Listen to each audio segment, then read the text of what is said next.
Lendemain difficile pour les candidats. Tout feu, tout flamme la veille, ils sont réveillés dès 8h30 par la chaleur accumulée sous la tente et par les enfants des voisins.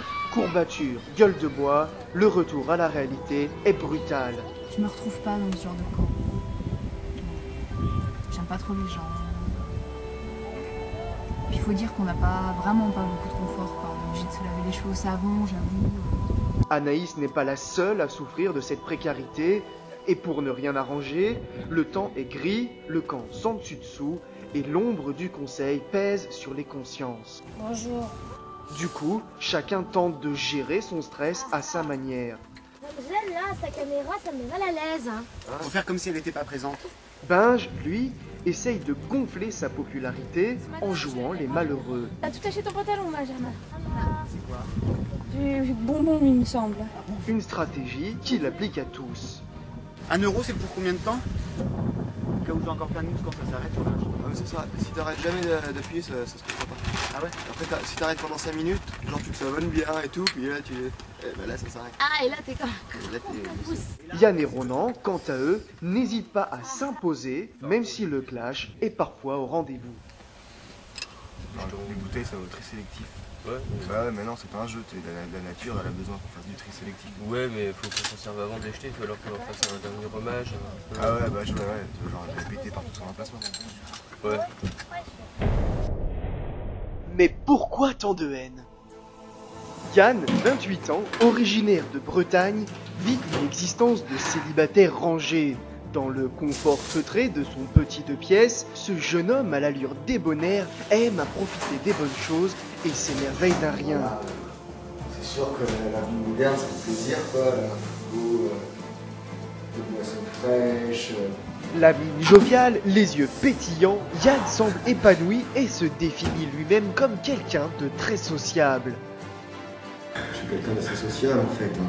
J'aime bien la convivialité, le rapport avec les autres. Et pourtant, sous des dehors de bout en train se cache un homme meurtri, hésitant et si peu sûr de lui qu'on le qualifie même de frustre.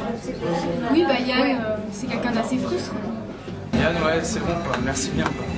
Un lourd secret pèse sur la conscience de Yann, un drame qui prend ses racines 5 ans plus tôt. C'est en effet à cette époque qu'il commet l'irréparable. Cerveau du célèbre gang des fourreurs gays, il prend d'assaut une grande surface et dévalise toutes les caisses avant de prendre la fuite.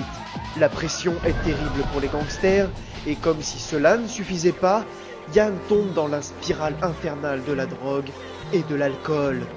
Au 4e jour, l'aventure tourne court à l'occasion d'un règlement de compte et Yann est froidement exécuté.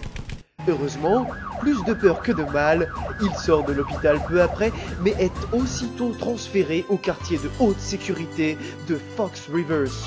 Il y passera 4 longues années avant d'être relâché pour bonne conduite.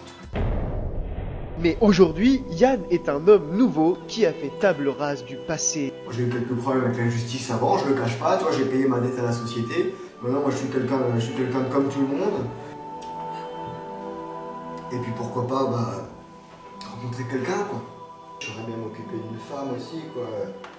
Il y aura tout, son petit coin pour elle, sa petite nourriture. Aujourd'hui suivi par Anaïs, son contrôleur judiciaire, Yann a besoin d'un nouveau challenge. Moi, il manque un peu l'esprit d'aventure, quoi. J'ai vraiment envie de tenter cette aventure humaine. Dans mes activités passées, quoi.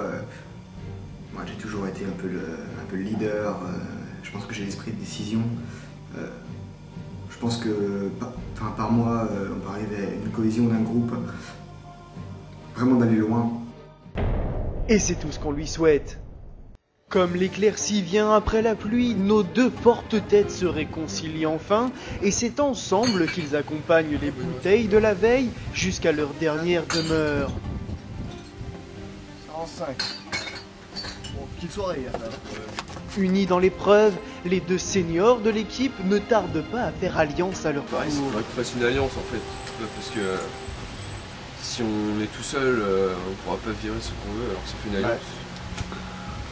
Moi, je voudrais bien que Binge soit éliminé. Pendant ce temps, loin des complots, Anaïs et Angèle ont quelques minutes pour faire la vaisselle avant d'aller en course et de préparer le repas du groupe. En effet, il ne reste que peu de temps avant de prendre le chemin qui mène au conseil, lieu fatidique où les candidats devront éliminer l'un d'entre eux. Résultat, la tension est à son comble et le moral est fragile. Je vois, ça se passe bien. Bon, une semaine sans télé, c'est pas forcément facile. Moi je pense que je vais décrocher Super Cagnotte. Parce qu'avec l'épreuve où il faut aller faire les courses en voiture, je pense que je peux le faire parce qu'il y a une épicerie en bas de chez moi qui est ouverte. Bon, je prends pas la voiture pour y aller parce que la voiture est plus loin. Donc, mais sinon, ça va. Le confort moderne, on peut s'en passer. Faudrait pas que ça dure non plus trop longtemps. Et tandis que certains commencent à craquer, d'autres explosent complètement dans une violence sans borne.